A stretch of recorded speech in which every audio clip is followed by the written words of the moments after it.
per la minorenne a Vicenza, palpeggiata inseguita da un 38enne mentre passeggiava in pieno centro, bloccato dalla polizia un richiedente asilo che è stato preso e subito espulso. Ritrovato stamane il corpo del 23enne senegalese disperso da ieri a Jesolo, si era tuffato dal pedalò senza più riemergere, viveva e lavorava a Ponte di Piave, indignazione per gli insulti su Facebook nei confronti dei ragazzi. Qualcuno anche ad alti livelli istituzionali è solito ringraziare la Madonna, ma per ragioni che non trovano il consenso della Vergine. Dure parole del vescovo di Treviso ieri sull'uso del crocifisso e la politica sui migranti. L'Associazione Nazionale Rom presenta diffida nei confronti di Stato, Regione e alcuni comuni trevigiani dopo l'aggressione del sindaco di Carano San Marco. La replica: assurdo, imparino a rispettare la legge. Il Ferragosto tragico sulle strade, 2 vittime a Padova, 22enne si schianta con l'auto in A4 nell'Odigiano, muore un 47enne originario della Marca trevigiana. Fermato dopo l'inseguimento a Verona, un 27enne albanese in auto, valigie con gioielli e orologi denaro, secondo gli investigatori il maxi bottino di una rapina in villa del 25 luglio. Festa per migliaia di padovani e turisti in Prato della Valle a Ferragosto con i tradizionali fuochi dedicati quest'anno ai 50 anni dello sbarco dell'uomo sulla Luna. Telespettatori di Antenna 3, buonasera e bentrovati all'edizione del Veneto dei nostri telegiornali. Dunque in primo piano un'ampia pagina di cronaca a partire dalla paura vissuta da una minorenne a Vicenza, palpeggiata, inseguita in pieno centro città da un 38enne. Che è stato poi bloccato dalla polizia. Una minorenne vicentina ha subito una violenza sessuale in pieno centro storico durante i festeggiamenti di Ferragosto. Il responsabile è già stato catturato, si tratta di un nigeriano di 38 anni, già noto alle forze dell'ordine. Verso le 7:30 della sera del 15, 2 minorenni stavano passeggiando in centro quando sono state avvicinate dall'uomo. Il nigeriano ha subito allontanato una delle 2 ragazze, riservando per l'altra le sue attenzioni.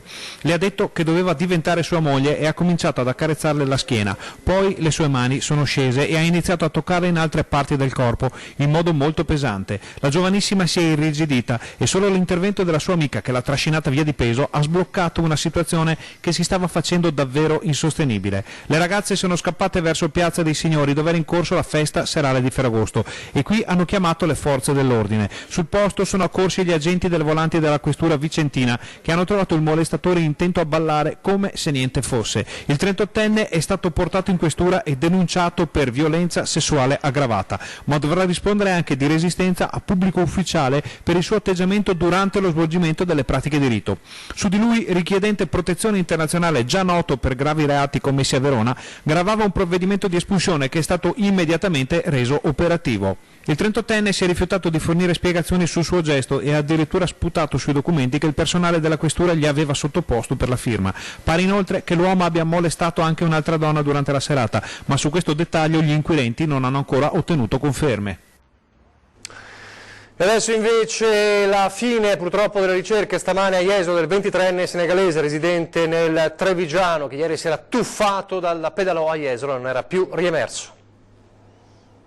Le ricerche sono andate avanti fino a notte fonda su buona parte del litorale jesolano, dove l'Haji Malik Diagne, originario del Senegal, era scomparso.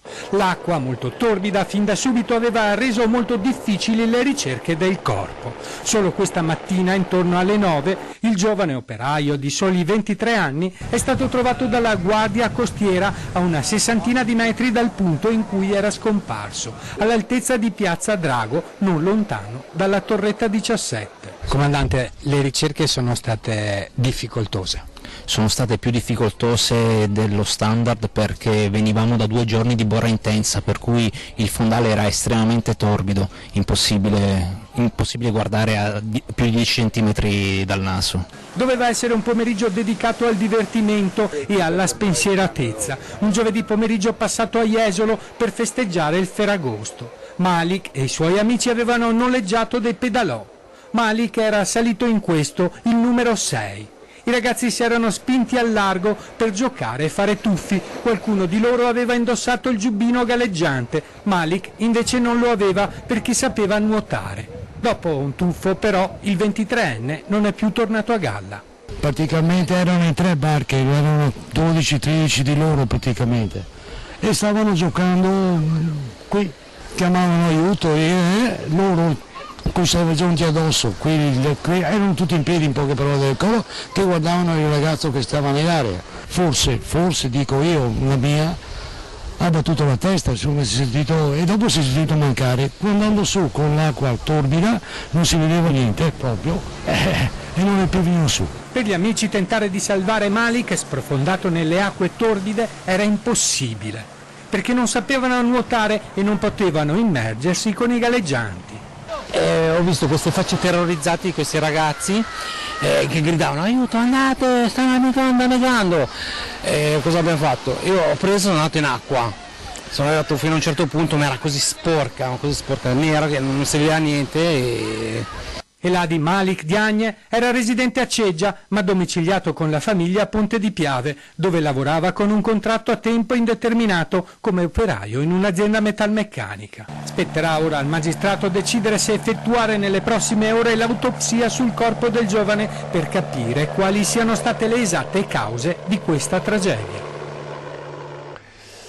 Il cordoglio ovviamente a Jesolo da parte dell'amministrazione, un po' di tutti quelli che hanno seguito questa drammatica vicenda. Il sindaco anche ieri ha fatto cancellare i fuochi di Ferragosto. In queste ore peraltro c'è anche da registrare l'indignazione perché su una pagina Facebook cittadina, Occhio Jesolano, a seguire, a commentare la notizia del ritrovamento del 23enne, ci sono stati una serie di insulti terribili nei confronti del ragazzo scomparso, tanto che poi la pagina Facebook, gli amministratori della pagina Facebook hanno avvertito di bloccare, di essere stati costretti a bloccare tutti i commenti. Purtroppo questa vicenda ha portato anche a questo strascico di indignazione, lo racconteremo, lo vedrete nel telegiornale di Venezia e anche poi di Treviso. Intanto, a proposito di polemiche, fanno discutere a Treviso le dure parole del vescovo di Treviso ieri alla celebrazione per la messa dell'Assunta, la Madonna, la messa per il Cero, dure parole nei confronti della politica della Lega e del Ministro dell'Interno, Matteo Salvini. Una cerimonia del cielo che sarà ricordata come l'ultima del vescovo Agostino Gardin, con le indicazioni verso la comunità trevigiana, ma anche per aver bacchettato chi utilizza la religione per far politica. Chiaro il riferimento al ministro dell'Interno Matteo Salvini e la contraddizione nel richiamo alla Madonna e contemporaneamente la chiusura all'accoglienza di migranti. Per cui in verità, permettetemi di dirlo benevolmente anche ad alti livelli istituzionali, è solito ringraziare la Madonna, ma a quanto pare per ragioni che non sembrerebbero proprio trovare il consenso o la protezione della Vergine, almeno quella vera, quella che il Vangelo nel brano odierno ci fa conoscere e riconoscere, suscitando tra l'altro, occorre dirlo, il disappunto, l'indignazione dei veri credenti o di coloro che tentano di essere tali. E per questo l'indicazione del vescovo uscente alla sua diocesi è stata per il rafforzamento del sentimento di solidarietà che la moderna cerimonia del cielo deve confermare. Non mancano, grazie a Dio, non mancano anche nella nostra città coloro che con un cuore grande e generoso, in forme visibili o nascoste, a livelli più istituzionali o professionali o nell'intimità della loro casa o nel volontariato, o comunque ponendosi in quelle realtà che Papa Francesco definisce periferie esistenziali, si fanno prossimi, come dice Gesù nel Vangelo, verso i molti feriti dalla vita, spesso resi emarginati. E anche in questo passaggio non è mancata la critica verso chi chiude le porte all'accoglienza. A me pare che tutti questi modi di porsi accanto agli altri, questo farsi fratelli e sorelle miti e accoglienti, dove altri magari vorrebbero azioni disumane per difendere la propria tranquillità, costituiscono per la città e per la società una vittoria di umanità e di bene, potremmo dire assai più significativa, per esempio, di quella piccola vittoria armata del 1300 che motivò l'omaggio odierno rivolto a Maria. Vorrei che questo cero fosse atto di gratitudine proprio per tutto questo bene che ho detto.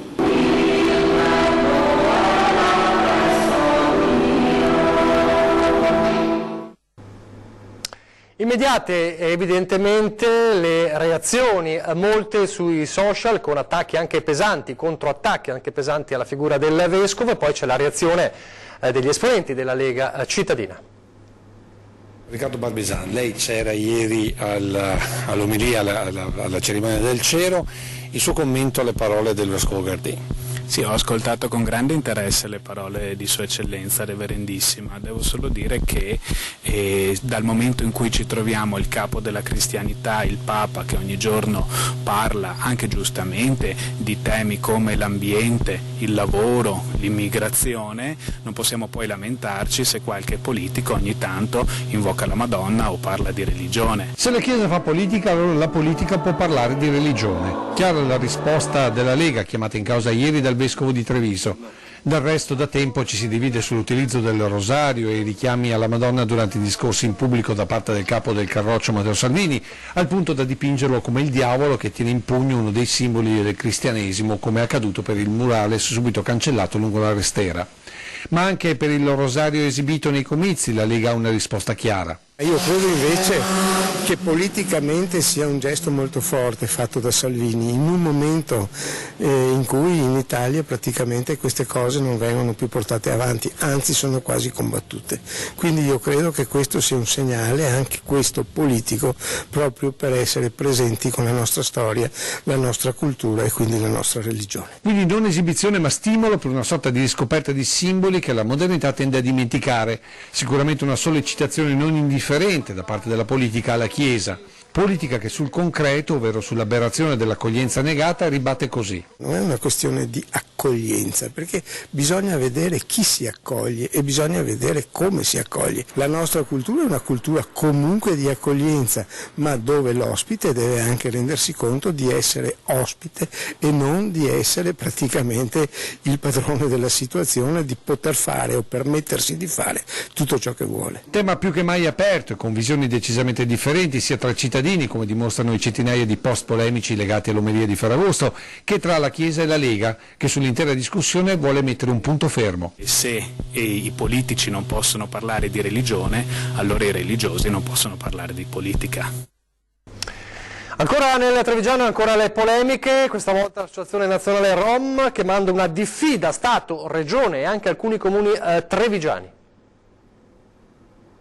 Aggressione al sindaco Gianni Precoma. Dopo il provvedimento di Daspo da Caerano San Marco emesso dal questore di Treviso per i 3 nomadi accusati del pestaggio, non si placano le polemiche sulla vicenda. L'Associazione Nazione Rom annuncia di aver inviato una formale diffida al ministro dell'Interno Salvini, al presidente del Veneto Zaia e ad alcuni sindaci della Marca per il mancato rispetto degli accordi europei e della strategia nazionale di inclusione di Rom, Sinti e Camminanti, per i quali l'Italia riceve specifici fondi dall'Europa per promuovere inclusione sociale, combattere povertà e discriminazione. Una diffida che non sorprende Roberto Ciambetti, presidente del Consiglio regionale e commissario provinciale della Lega a Treviso. La diffida dell'Associazione Nazione Rom, dice Ciambetti, rientra nella strategia per la quale la miglior difesa è l'attacco, mentre il primo passo verso l'inclusione è il rispetto delle regole. Chi vuole rimanere da noi deve rispettare le regole che ci sono. Noi abbiamo delle regole di civile convivenza che ci permettono di progredire, di avere delle comunità ordinate, dei comuni che funzionano. Chi invece cerca di eludere queste regole, vuol dire infrangerle con il furto, con l'accattonaggio, con il non rispetto delle minime appunto regole civili, non è ben accetto. Intanto, in attesa degli sviluppi giudiziari della vicenda, lunedì o martedì il sindaco nominerà un avvocato di fiducia per valutare se procedere con ulteriori iniziative.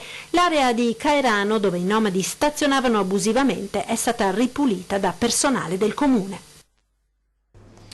Adesso torniamo a parlare delle tragedie, una pagina sulle tragedie purtroppo della strada. L'ultimo incidente, quello in ordine di tempo, avvenuto nel pomeriggio nel Veronese lungo la statale 249 Gardesana Orientale, il bilancio gravissimo di un morto e 2 feriti, dei quali uno in gravi condizioni per uno schianto frontale tra 2 auto nel pomeriggio, dicevamo, e poi il Ferragosto di sangue a partire dallo schianto avvenuto ieri sera in A4.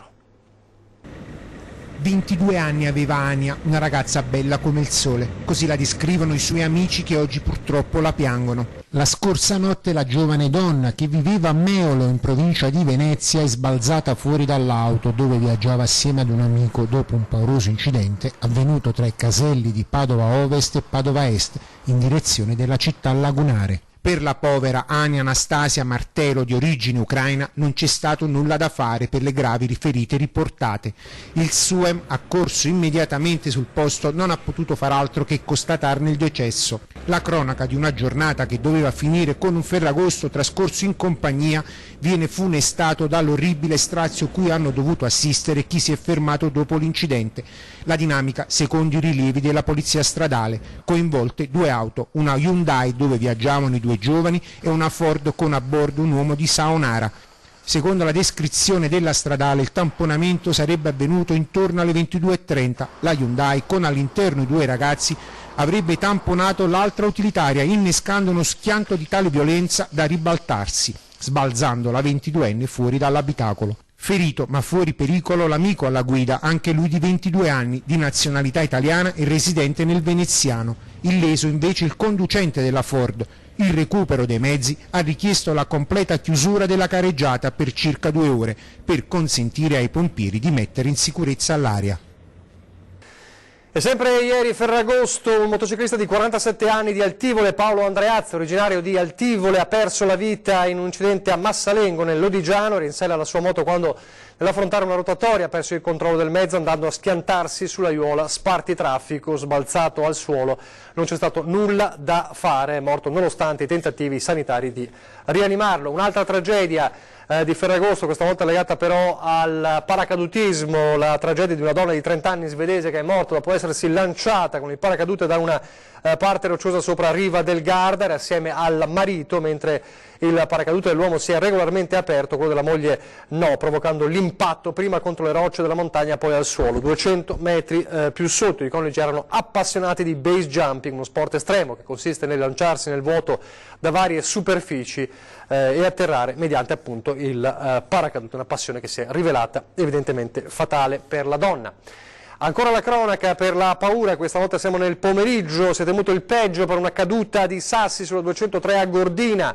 Un paio di questi grossi sassi della grandezza di una mano, rotolando dall'alto, hanno investito una Ford Fiesta in transito con a bordo un 69enne di Riese Pio X, sfondando il finestrino, come vediamo nella immagine. Ferito ma fortunatamente non in pericolo di vita il conducente, trasportato all'ospedale di Agordo. E nel Vicentino invece a Schio una ragazza di 26 anni è rimasta ustionata in modo molto grave in seguito all'incendio della sua vettura, un po' un giallo sulla dinamica di questo dramma. Schio. Una ragazza di 26 anni residente nell'Alto Vicentino si trova ricoverata in condizioni disperate nel reparto grandi ustionati dell'ospedale di Verona dopo essere rimasta avvolta dalle fiamme all'interno della sua auto che si trovava in un parcheggio di una zona industriale. Sulla vicenda c'è il massimo riservo da parte delle forze dell'ordine, ma dei primi rilievi sarebbe escluso un incidente stradale o un guasto meccanico della vettura. Non si esclude invece, alla luce delle prime indagini, che si possa trattare di un gesto autolesionistico o addirittura di un tentativo di suicidio. L'immediato intervento dei vigili del fuoco ha consentito di trarre in salvo la giovane, che però ha riportato gravissime ferite soprattutto agli arti inferiori.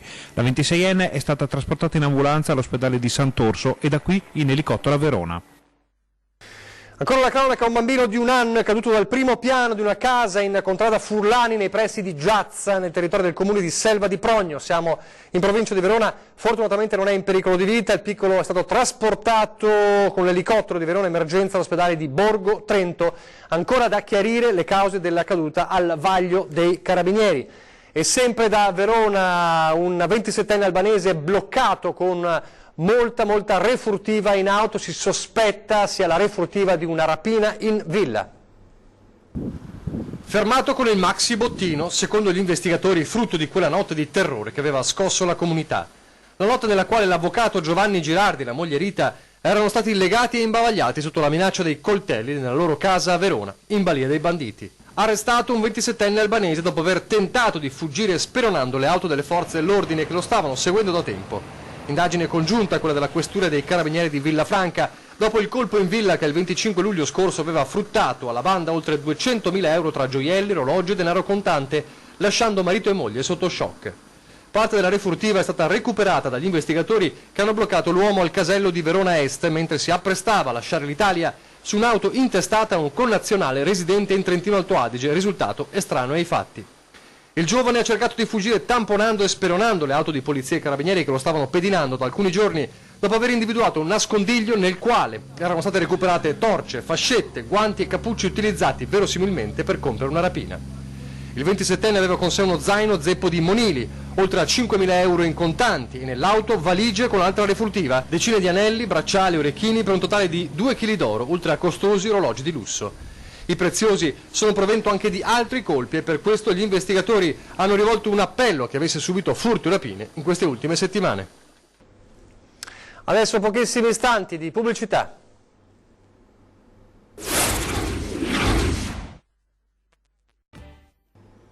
Rieccoci in studio in diretta per parlare adesso di questi giorni del weekend di Ferragosto, tra le tante mete non solo le spiagge o le città d'arte ma anche la montagna, a partire da chi è appassionato di storia militare. Vedete, guardate soprattutto questo forte che si trova sopra Enego.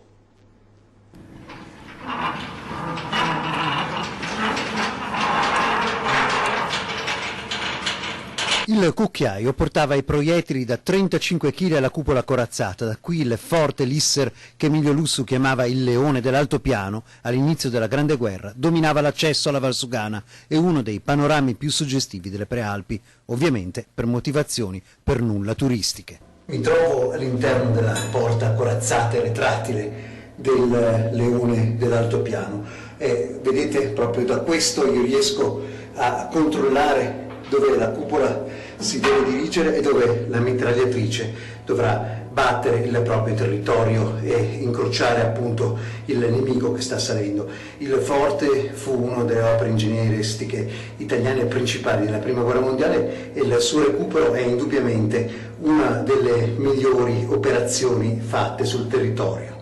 Forte Lisser sono 1633 metri sottopiano e 7 comuni.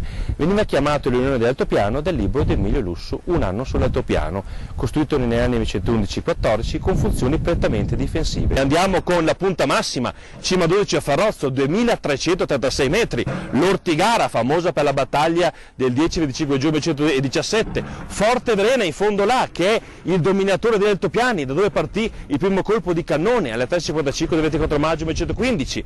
Abbiamo la piana di Marcesina, distrutta da Baia, abbiamo la zona delle Meletti di Foggia, con Montefiore, Monte Castelgomberto, quindi abbiamo la zona sommitale dell'altipiano dove si combatté la Prima Guerra Mondiale. E poi non solo, se noi invece facciamo i turisti, guardiamo di qua. Di qua abbiamo Forte Cima Campo, che è quasi consimile a Forte Lisser, e dall'altra parte Forte Cima di Lan. Il forte, modernissimo, era una piccola città autosufficiente con cucine, generatori, pompe per l'aria per resistere ad assedi anche importanti. Ma gli italiani non spararono neppure un colpo da qui, perché nel frattempo il fronte si era spostato avanti e dopo un paio di cannonate nella seconda parte della guerra fu occupato dagli austriaci. Il suo recupero e il suo restauro resta però un'occasione per capire un capolavoro integro di alta ingegneria militare, in una posizione strepitosa con vista su Pale di San Martino e la Gorai.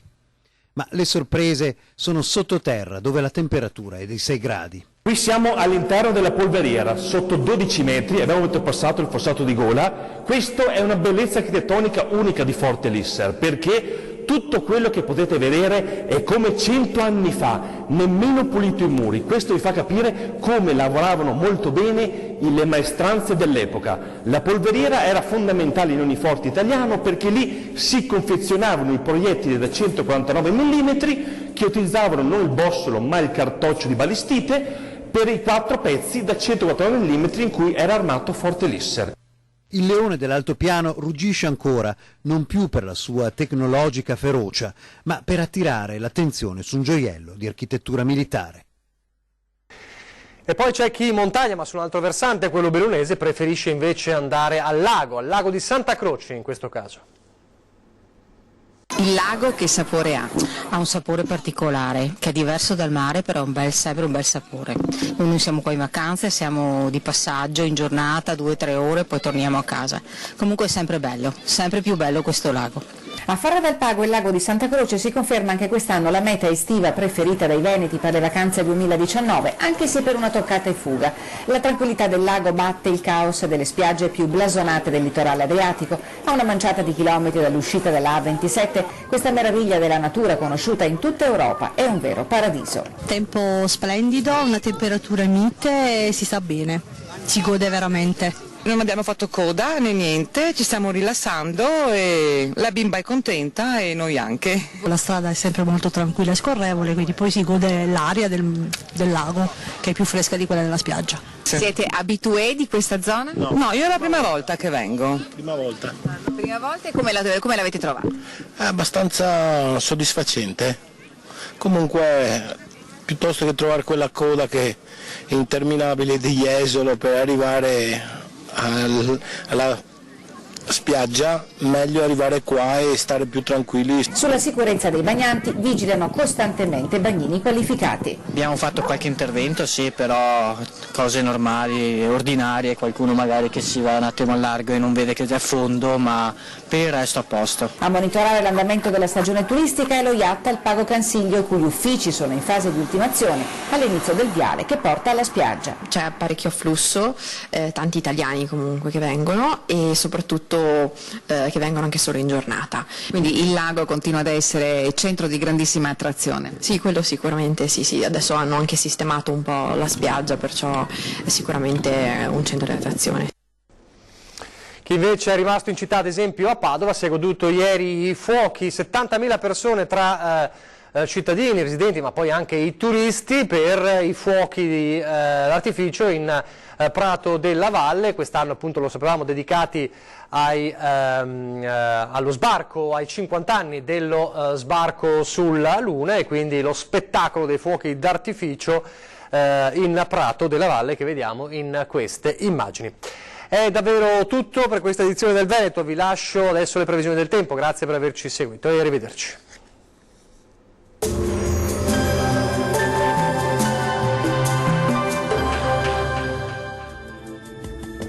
Bentrovati al meteo. Alta pressione ben salda sul nostro territorio e il weekend sarà dunque all'insegna del bel tempo, ma vediamo il dettaglio di sabato 17 agosto.